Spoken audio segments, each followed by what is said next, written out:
What is up, everybody? I'm Johnny Blacklight. Welcome to the channel. Here we talk about all kinds of weird stuff.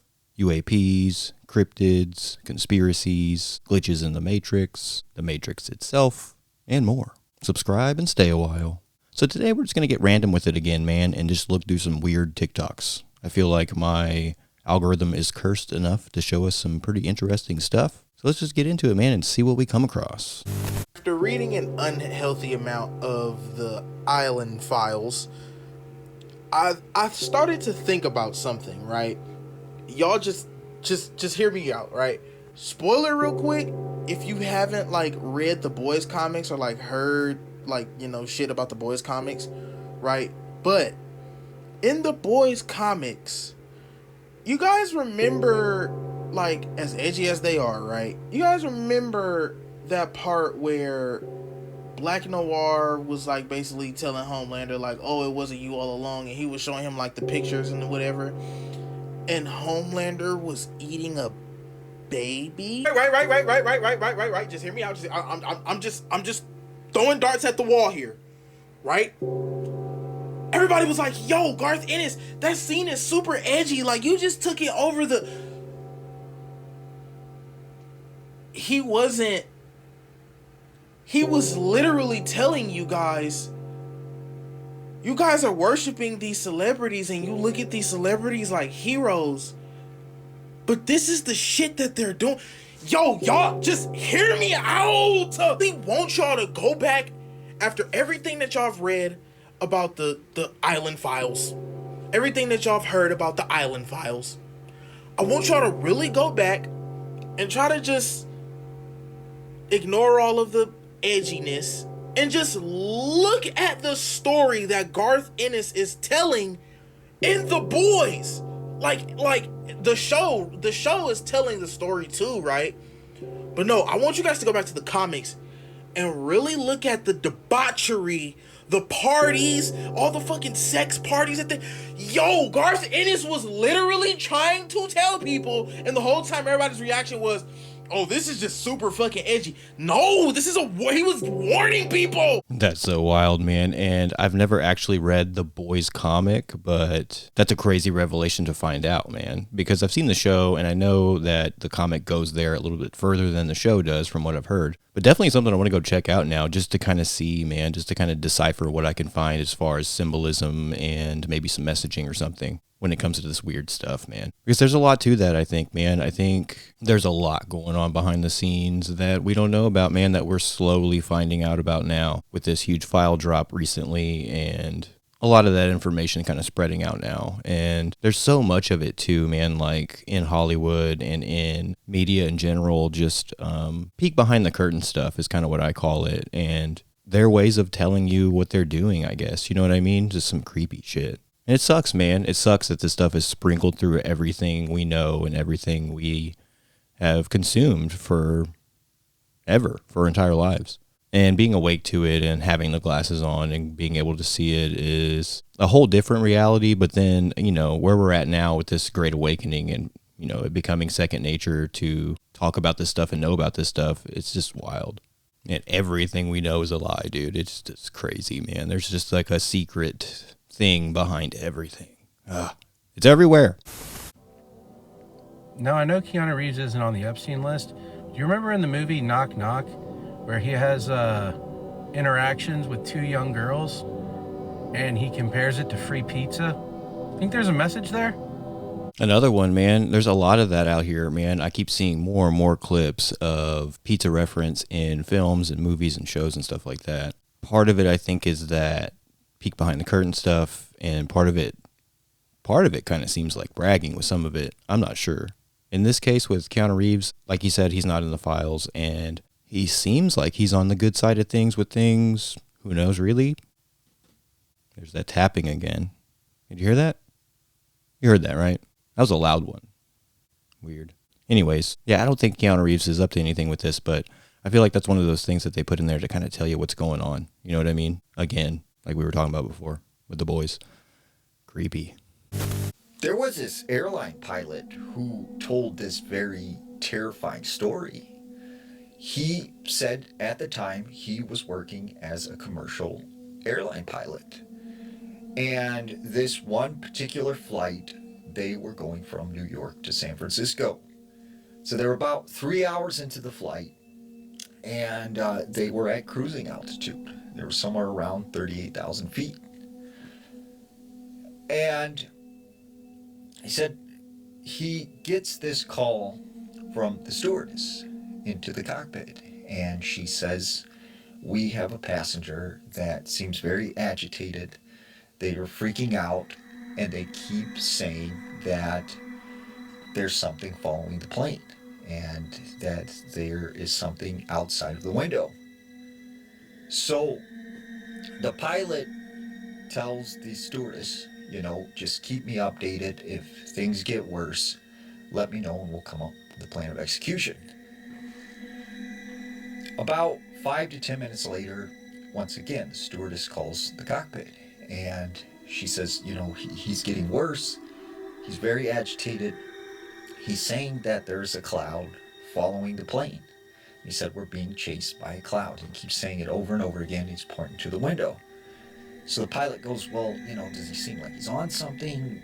Does he seem like, there's something wrong with him?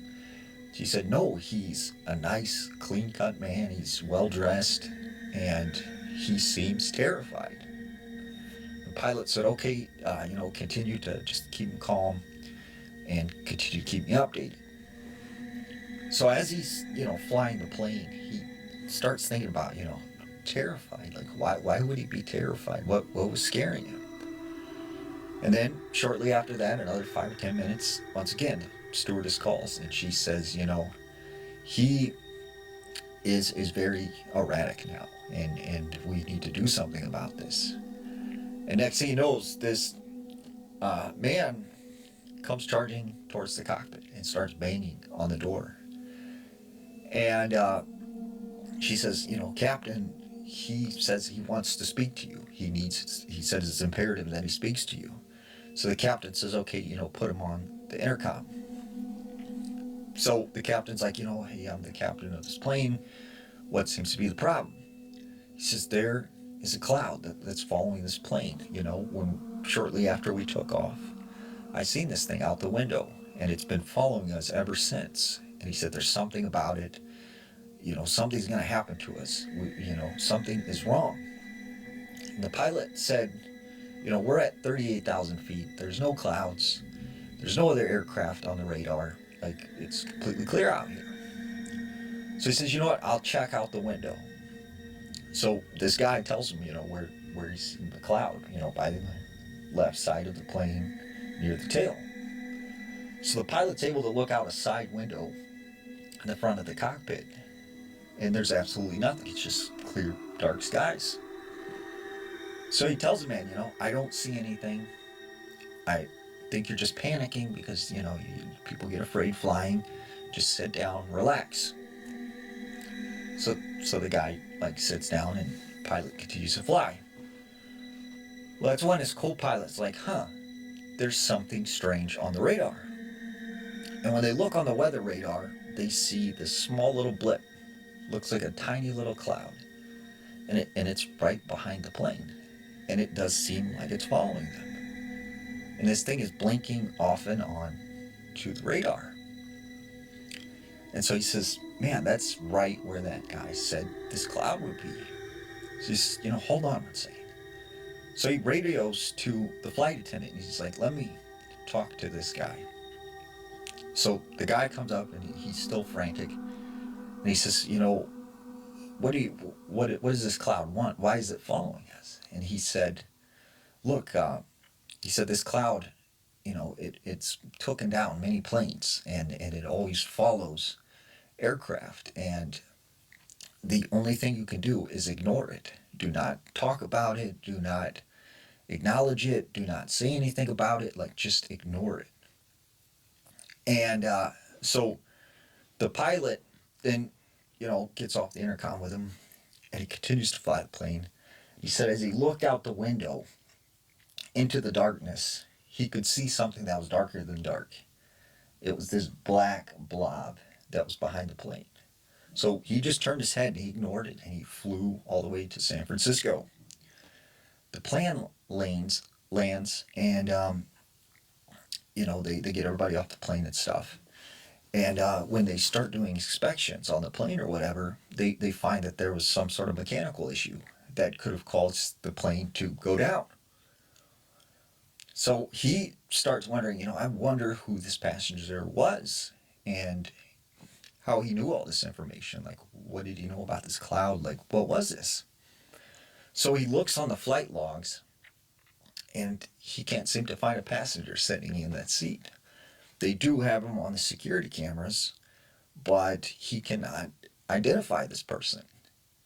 He said that was probably the creepiest flight he's ever been on in his 30 years of flying. Man, that's super weird. That's a really creepy one, man. Very Twilight Zone-y or something, dude. Interdimensional messenger, maybe? And that's a tough one to explain. Just all the, coincidences lining up like that. This guy talking about this cloud that takes down planes, and then the plane having technical problems. How weird is that? And then not being able to find the guy? Like, no log of him, but he's on the footage? Wow, man. Eerie. Yeah, man, definitely freaks you out when you think about flying, doesn't it? Eeh, creepy. This might be the most terrifying story that I've ever read, and yes, it is about a Ouija board. If you're new here, hi, I usually talk about super scary stuff, and I actually have an email where anyone who finds this page can send me their ghost stories. And let me tell you, this one might be the scariest one. And if you've been here a long time, then you know I have covered another story about a Ouija board, and it was my own story. I do not think they're toys. I do not think it's an effective way to communicate with the other side. I don't think it's an effective way to communicate with spirits. Period. You should never play with one. And I said that in my last story as well. You should not play with one. Let's get into it.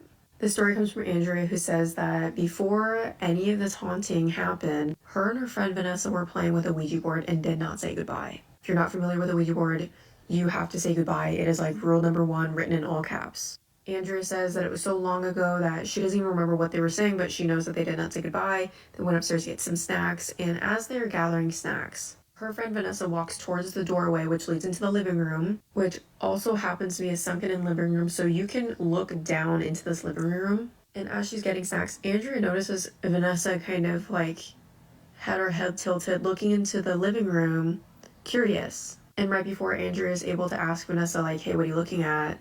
Vanessa goes, Andrea, why didn't you say that you had a brother?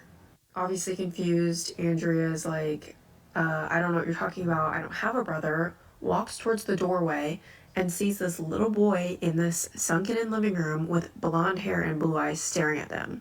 Andrea says that he was dressed in 1920s-ish clothing. Before they were able to ask him anything, he vanished into thin air. That wasn't scary enough. This was only the beginning to one of the most horrific hauntings I have read about. And I say it's one of the most horrific because it involves a entity. And I hate saying that word, and if you've been here a long time, then you know why. And if you don't know why, go back in my very, very, very old videos and you will figure it out. Anyways, Andrea says that she is used to hearing things in the middle of the night, whether it's floorboards creaking from people getting up to use the restroom, to the sounds of the house settling, to, wind knocking at her window. She is used to it. However, after playing with this board, she starts to hear things that she is not used to and cannot explain. She begins to hear breathing in her room, and specifically, it sounded like it was coming from inside of the walls. She would hear scratching from in the walls, and she could hear things moving in the basement that she knew could not be moved. And in her room specifically, aside from the breathing and the scratching, which is already horrific, her TV would turn on and off by itself whenever it wanted to. I don't mean turns on and there's just the no signal box. I mean turned on and the volume is turned all the way up in the middle of the night, or it turns on and the screen is just playing something that she did not put on. Andrea said that she developed a fear of clowns because she has this little doll that plays music when it's wound up like a music box. That would go off by itself and would get wound up by itself. And this wasn't just affecting her, this was also affecting her family. Her sister, who lived an entire floor above her, began to sleepwalk, which is something that she did not used to do. And not just sleepwalk, would sleepwalk into Andrea's room and stare at her while she was sleeping. So much so that her family invested in a lock for her door just to get that to stop. Andrea also says that things would go missing periodically in her room to the point where she would have to just shout out, like, "This is not funny, I'm going to be late for work, what are you doing with my stuff?" She would walk out from the room to go look for what she's looking for, come back, and it's exactly where she left it. Even in areas that she had already checked, it would be sitting there right when she came back. This is what I think is kind of the freakiest, is she had a webcam on her computer, much like everyone does. Every time that she would FaceTime somebody from her computer or Skype them or video call, etc., people would comment that they could see somebody behind her and would often ask, like, "Are you alone? Are you with somebody? Oh, you didn't tell me that you had somebody over, blah, blah, blah, blah. Who's that behind you?" And that, for me personally, would throw me over the edge. But the last and final straw that it took to get her to move out of this house was actually a sleep paralysis dream that she had. She had a very small nightlight in her room, and she turned it off before she went to bed, woke up in the middle of the night, and it was on. And I actually don't know if this is really sleep paralysis because she was able to move right away, but the moment that she saw that this light was back on, she heard this wet breathing behind her. Suddenly, a hand reaches across her face, and the only way I can describe it is this hand was slimy and cold and disgusting, like it was dead. Andrea immediately jumps up, swings around, nobody's there. Fortunately, this was the last straw to get her to move out of the house and move in with a friend for a little bit while she was able to save up to get her own place. So crazy, and man. thankfully, whatever was in that house did not follow her. After her and her boyfriend met, he was able to tell her, like, "Yeah, that doesn't sound like a ghost, that sounds like a..." Yeah. Which is just really scary to think about, like, communicating with that in a board and then not being able to shut that gate. Which is exactly why I always say that playing with a Ouija board was literally the worst decision I've ever made in my life. I would never do it again. If I could take anything back, I would take that back, because there are repercussions that you have no idea what you are dealing with until it's too late. And what's funny is Andrea specifically says at the end of her email, and I will quote it, "Let it be known that Ouija boards are not toys. They are tools to be used to reach out to things that we do not understand. But you do not know what you are talking to through this tool." And I wish I could be joking when I say this, but my dogs literally just got up and barked at literally nothing. If you have been here a long time, then you know that has happened one other time, and it was right after I personally played with a Ouija board. So I'm going to end it here. But anyways, that's going to do it for me. Stay tuned for more ghost stories. Yeah, man, there's all kinds of paranormal activity going on in that story, dude. That's crazy. Just the amount of things going on and it like affecting like people, not even just your stuff. And then like she's saying, like the demonic elements there, man, this is so scary. Because I've always had mixed feelings about Ouija boards personally back in the day, where I was like, well, it's a toy company. I mean, how crazy can it be? It's a toy. You know what I mean? It's like Hasbro or some shit like that. And then nowadays, like we find out that none of these giant corporations can be trusted. So who knows, man? Who knows what the toy companies are doing, man? I don't know. Just saying, allegedly, but I don't think they can be trusted, because I think there is something to that now, man. I think there is something on the other side. There's some elements of the afterlife or demonic realms or something that we don't understand. And I think a Ouija board might be a doorway into that kind of thing, man, somehow, some way. So yeah, man, definitely don't mess with a Ouija board. I don't recommend it. I've never messed with one, and I remember back in the day when I was like into like death metal and stuff, I thought it'd be cool to do one, but luckily never did. Luckily never got my hands on one back then. Because nowadays, you know, quite a few years now, I'd be like, no, I'm not. I'm good. I don't want to mess with that. I'm okay. Let me show y'all a few movies that are basically documentaries. You have The Society from the 80s showing you that everybody in the industry is connected together. We have another movie from the 80s, They Live. The government basically telling you they're not who you think they are. There's plenty of other movies in the 80s, but here we go to the 90s, Coneheads telling you that your neighbors may not be who you think they are. We got another movie in the 90s, The Men in Black, telling you that many people around you may not be who you think they are. Then we get to the 2000s where Cabin Fever tells you that A lot of water gets contaminated, the government knows about it, and keeps it quiet. Then we have another movie in the 2000s, The Bay, about contaminated water in small towns from feces. Government knows about it, says nothing. We all know about the Hunger Games. Literally, entertainment for the rich. Once again, The Maze Runner, another form of entertainment for the rich. Watching people go through crazy objectives. For what? Y'all know there's many more I could have named, but those are documentaries to me. Those aren't movies. He's right, man. That's interesting because it brings us back to what we were talking about at the beginning of the video, man, with the messages and symbolism and the documentary feel that a lot of these movies have these days. I just watched one recently that's been going viral that's called What You Wish For. Seen it online, people talking about it because of the file drop and stuff about elite dinners. We'll just leave it there. But yeah, man, it's so creepy, man. It's so weird to see that kind of thing, and knowing what we know now, man, so weird. And like he said, there's so many. I've seen most of these ones on this list, and they definitely have that feel. He's not wrong about that. There's so many more. I was thinking about coming out with a video pretty soon, just covering a bunch of them, maybe doing some mini reviews of a bunch of movies that are like that. See what kind of list I can compile. 'Cause I'm a big movie fan myself, big horror movie fan in general, but lots of movies, cult classics, stuff like that.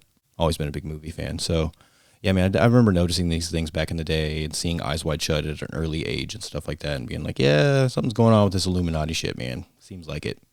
But yeah, man, I feel like we came pretty full circle with that one. We got a little bit of variety in this video here, so I feel like this is a good place to end it. I hope you enjoyed. I'm Johnny Blacklight. Subscribe for more. Y'all have a good one, and I'll see you next time.